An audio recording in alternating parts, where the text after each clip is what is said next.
the No Place for Hate presentation on Martin Luther King Day. Unfortunately, well, maybe not unfortunately, but we're on Zoom. And hopefully in the future, we'll be able to get together for other kinds of functions.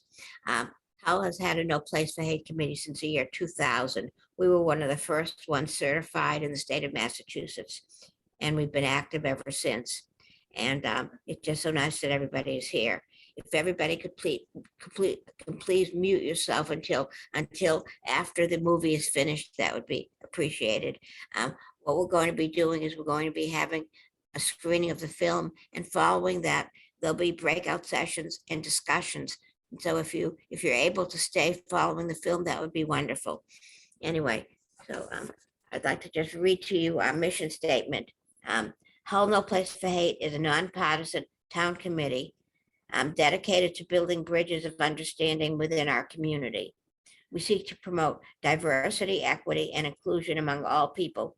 It is our goal to unite people to promote a just and inclusive community, provide support and education on diversity, and celebrate our differences. And I would like to also just introduce to you our members of the committee.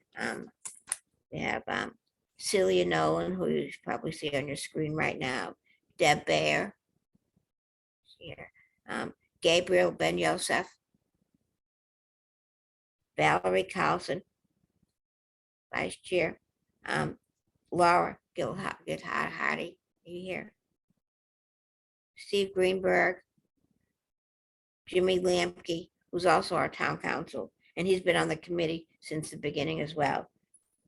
Lynn Mazzio, Paula Nessoff, Celia, Pam Wolf, who also was one of our founding members, and two people who are on from afar, who used to be members of our committee, are David and Deborah. They're now in Oregon, but they're still very much part of our group. And we have ex officio member Lisa Thornton, who's the chair of the Council on Aging. From Hull Pride, Jason McCann. And those are a group that are currently part of our committee, and we welcome you all. And Rhoda, I was remiss, I didn't mention that you are our chair, and you are also a founding member of No Place for Hate. Yeah, so we've been going for almost 22 years now, which is amazing. And hopefully we'll be going for the next 100 years with new members. And so our facilitator and commentator on the film, I'd like to introduce Bob Massie. He has a master's degree from Yale Divinity School and a doctorate from Harvard Business School. He's been a national leader in promoting a just and sustainable society for over 40 years. Beginning as a student activist fighting for racial and gender discrimination in the 70s, he has served as an Episcopal minister, professor at Harvard Divinity School, and a leader of 4 major sustainability organizations: Ceres, the Global Reporting Initiative, the Investor Network on Climate Risk, and the New Energy Coalition. He's won numerable awards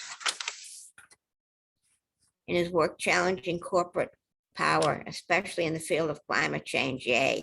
His books include Loosing the Bonds, the US and South Africa in the Apartheid Years, and A Song in the Night, which is his memoir published in 2012, and A Handbook on Faith and Money, which is really interesting in terms of combining the two. He also has been deeply involved in grassroots and electoral politics and ran as a Democrat in Massachusetts for the lieutenant governor's position in 1994 and governor in 2018. His observations on politics, faith, history, finance, and money, and other can be found on his newly established and Patreon website, which will be listed on the chat room, and from the opportunities he has embraced. for the lessons of Dr. King and for our own living. And so I'd like to welcome Bob Massie. And also we're hearing from Valerie on Thank you so much. Before we begin, we wanted to humbly start with a land acknowledgement. This is to acknowledge and recognize the indigenous tribes of the Massachusetts peoples of the Wampanoag tribal confederation territories, who both past and present throughout many generations and continuing today have stewarded where Hull resides. While a land acknowledgement is not enough, it's an important way for us to promote Indigenous visibility and serve as a reminder that we are on stolen and settled Indigenous land. I invite us all to contemplate how to better support Indigenous community and to learn how to honor and take care of the land each of us inhabits. I also wanted to mention today that in the planning of this event, we learned that the family of Martin Luther King Jr., who this day is in honor of, would like us to, in lieu of celebration, put our efforts toward voting rights. And so we are going to provide in the chat a few resources for people to take a look at the bills that are on the table currently, with some links in order to do some research about what is at stake right now. And so please, at your leisure, take a look at those resources. Thank you. I also want to acknowledge some of our public officials that in fact are joining us today. Patrick O'Connor, who is our state senator, Joan Moschino, who is our state representative, and Jen Constable, who is the chair of our Board of Select Persons. So anyway, thank you. Welcome to you all.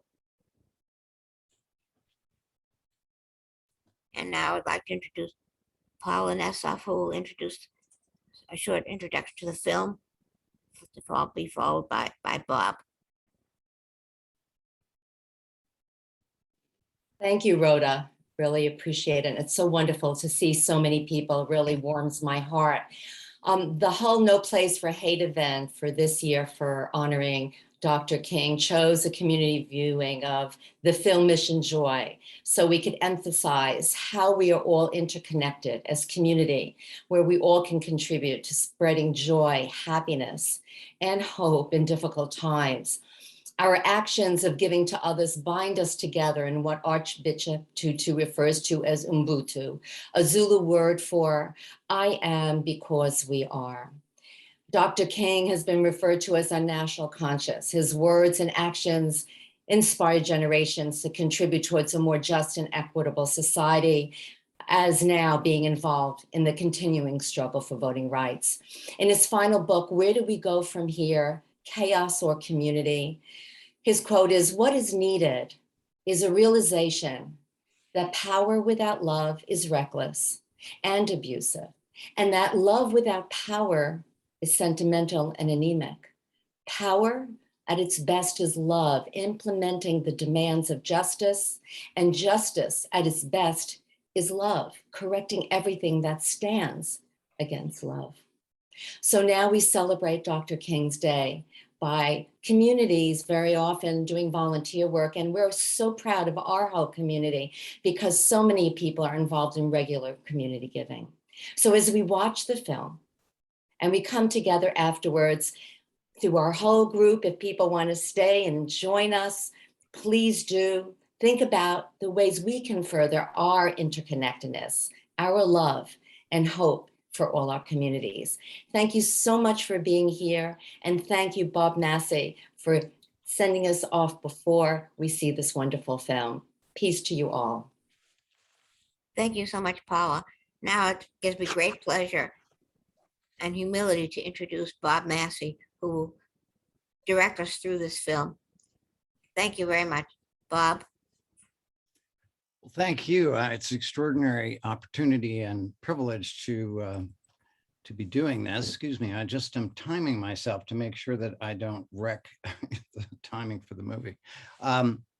So this, I mean, No Place for Hate is the perfect name for the theme of this movie.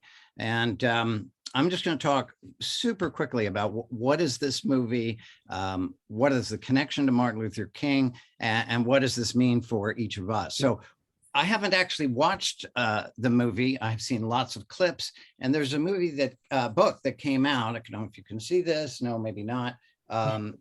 Yeah, okay. Well, it's called The Book of Joy, and it is the book that came out of this movie. So I think I have a strong sense, and I'm going to stay with you and watch a good bit of it. But the core, as you know, is that there are these two great leaders, very deep leaders, spiritual leaders, who both winners of the Nobel Prize, who are sharing with us the lessons about humanity, about the spirit, about the heart that they have learned. And what's extraordinary is that they share so many of the same lessons, even though they are from very different backgrounds, from different faiths, and very different experiences. Now, they don't paper over the differences between them. They talk about what they have in common. And it's the core virtues that we're very familiar with. They talk about the power of acceptance, the significance of maintaining humility, the ability to forgive, the ability to be grateful. Now, the thing about this is we all know those are great things to be humble, be grateful. They sound a little fluffy, maybe just a little, maybe Sunday school, but not really the nature of power, not very realistic. And yet we have to remember that these two men share the reality that they embrace these humanitarian principles, these principles of love and compassion in the midst of some of the most brutal situations and places in the world. So I'm sure most of you know the story of the Dalai Lama, who was forced out of his home by a Chinese invasion, and who is still fighting for Tibetan independence, which is a long, hard, painful battle on behalf of his people. And then, as you know, Archbishop Tutu was right at the heart of the apartheid struggle. And that meant that every single day there was violence, suffering, new horrors in that terrible, terrible situation of grotesque injustice.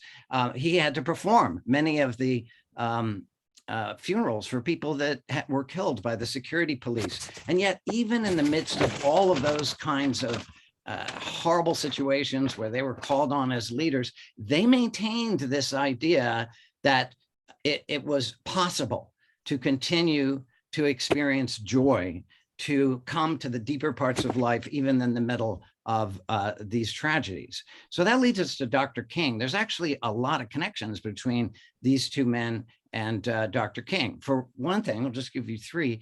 One is that Dr. King studied the very same traditions of nonviolent disobedience and other forms of nonviolence, the Gandhian tradition, that both the Dalai Lama and, of course, Desmond Tutu were fully familiar with. So Dr. King, all three of them sort of drew from the same well.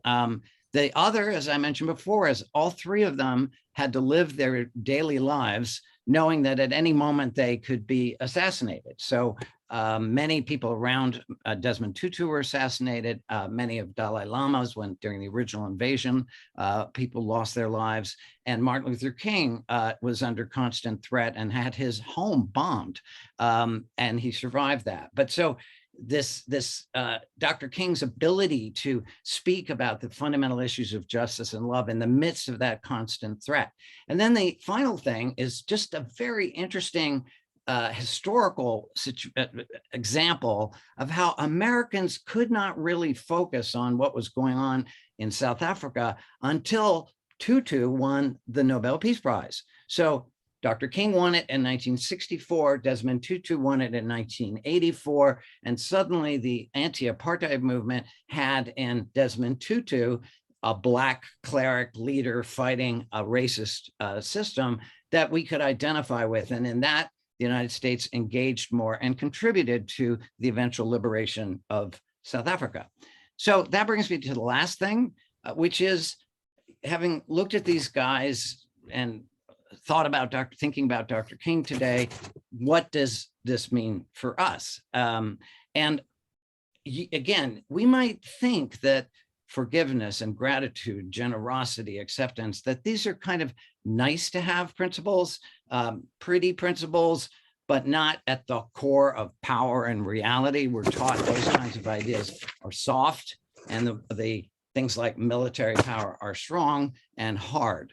But this is really wrong. I think that's the lesson we need to start drawing for ourselves.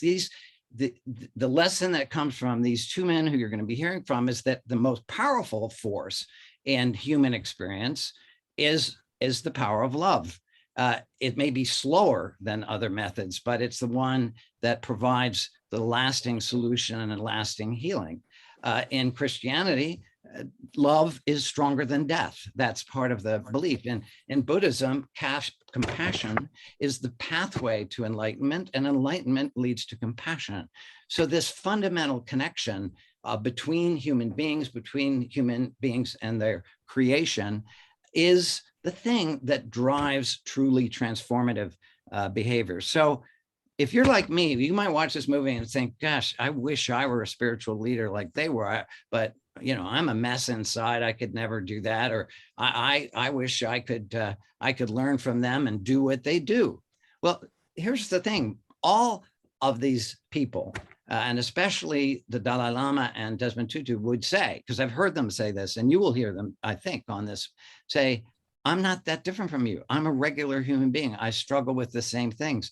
I have brokenness in me. I don't know what I'm doing sometimes. I don't want to move forward sometimes. In other words, they're not some special breed of human being that, floated in and floating out. They are us.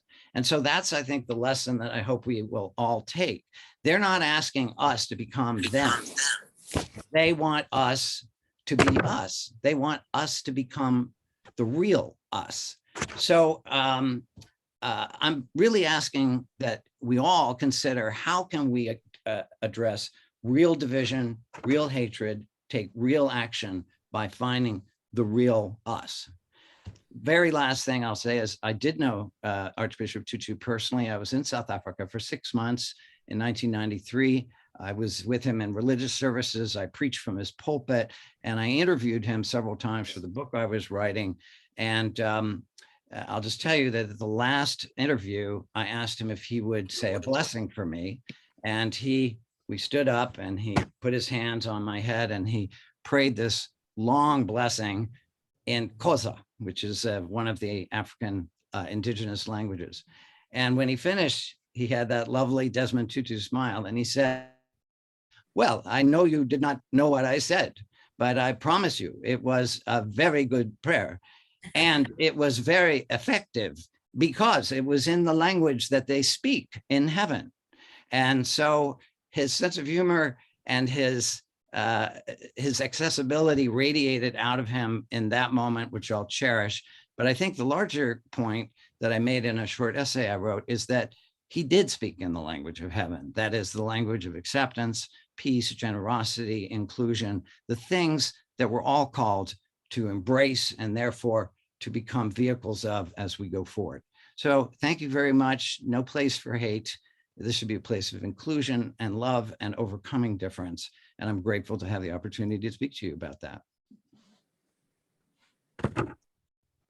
Thank you. And so everybody knows this program is being recorded. And if you can now mute yourself, please, until after the movies is over. Thank you very much. And announcement from the University of Michigan, the State Board of Regents fired Dr. Mark Schlissel.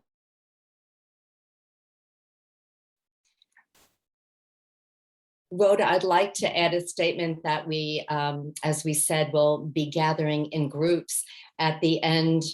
We have now 62 people as participants. It's very exciting for us. We'll see how many people would like to stay at the end, but we will have reflective questions in the chat posted that you can take for the day, reflecting on what Bob has shared and reflecting from the movie, both on a personal level and as a community level. So thank you so much. We really look forward knowing that we have this group of people sharing this important movie together. Thank you so much, Bob, and thank you to everybody.